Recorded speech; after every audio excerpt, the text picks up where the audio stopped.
Hey guys, welcome back to the Hangar. In this episode, we are going to start off by finally framing in the last two walls of the house. So I am here inside of the master bathroom, and the last two walls I need to frame are these two to close in the water closet where the toilet will sit. The plumbing fixture for the toilet is here behind me. I have been holding off on framing these walls because I wanted to get my shower pan, which sits right over here, kind of in and see how big it was going to be. And in some previous episodes, I ended up shimming out some of the walls and then framing in that one wall for the shower. So now that I know the exact dimensions of the shower, I'm going to replicate those dimensions here in the water closet so that the bathroom is nice and symmetrical looking when you walk in the door. So let's not waste any more time and let's get to it.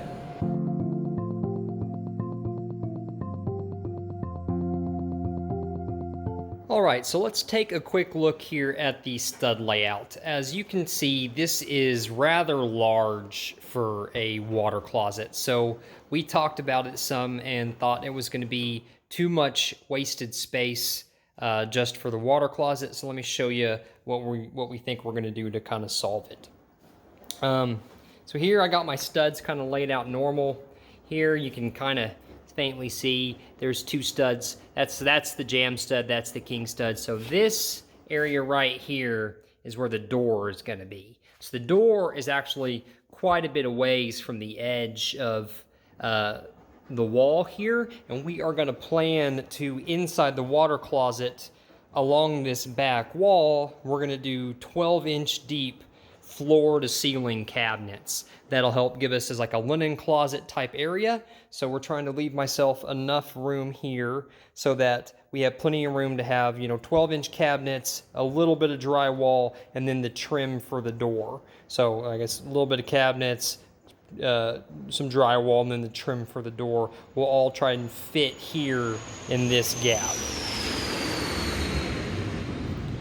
So the next thing I got to do is when I stand these walls up, if I kind of, this is not exactly laid out perfect on the floor, but it's pretty close. And as you see, if I go up here, this wall is going to land right in between these two joists for the second floor. So I don't have anything to secure the second top plate to. So I'm going to have to go through and add some blocking in between these two studs so that I have something to secure the top of this wall to.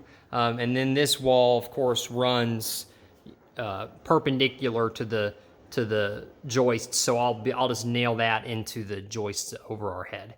So that is what I'm going to hop on next, is I'm going to do some blocking in between these two joists, and then we'll build this wall and stand it up.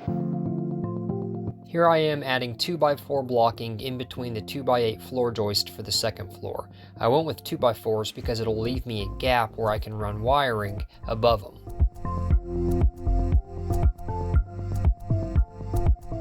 Because the wall also fell in between two studs on the north wall, here I am adding blocking in between the two studs so that when I stand the wall up, I can fasten it to them and have a good strong corner. You can't see it because it's happening off camera, but I'm nailing the second top plate to the blocks that we just added in between the floor joists. When I stand the wall up, I'll be able to nail the bottom top plate to the top plate, which will already be fastened to the ceiling. Here I am installing the header for the door. I forgot to record me nailing the studs to the bottom plate and top plate. Once I stand the wall up and verify it is plumb and level, I nail the bottom top plate to the top plate, if that makes any sense. And once the wall is stood up, here I am laying out the short side of the wall and getting all the studs nailed up. This is just a simple wall with studs. Once again, this wall fell in between two studs, this time on the east wall, so I had to add blocking in between them so that once again I could fasten them and make a strong corner.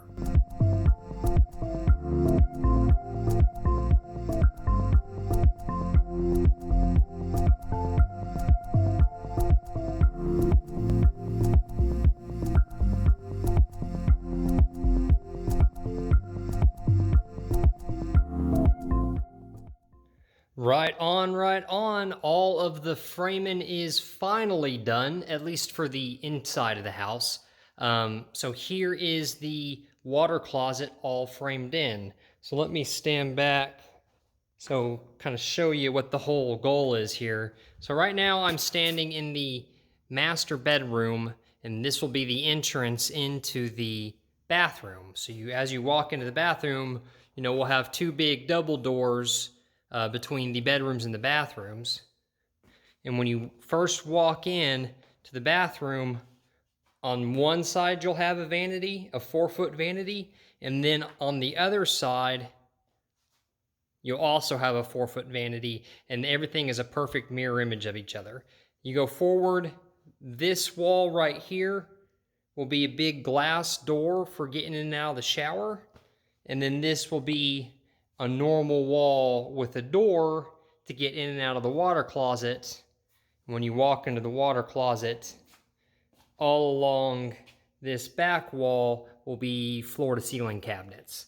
That will be kind of like our linen closet in here. And then you would walk all the way through the bathroom to get into Kelly's closet. And then here on the left will be the utility room. Note, this is just a temporary position for the washer and the dryer. They're actually both going to be on this wall facing that way. I just have them set up like this right now so I can kind of get into the walls and do some work. This is just a temporary arrangement. And this will not be a double door. This is actually framed for a pocket door. So there will be drywall up to here, and then there'll just be one door over on this side. Well, all right, that is going to do it for this video. It's going to be another short and sweet one, but I've been having some kind of shorter projects here that only take me a day or so to complete, and instead of making long, normal length videos with just a bunch of stuff that doesn't really go together, I thought it was just more or easier to understand just to break them into short videos. But in this video, we got the water closet here behind me framed. It turned out really good. So that means that we are done framing walls in the house. We are finally done with that, and we are one step closer to drywall. So stay tuned. We'll catch you on the next video. Coming up shortly, we're going to be really diving into installing the multi-zone mini splits. So you have that to look forward to coming up next.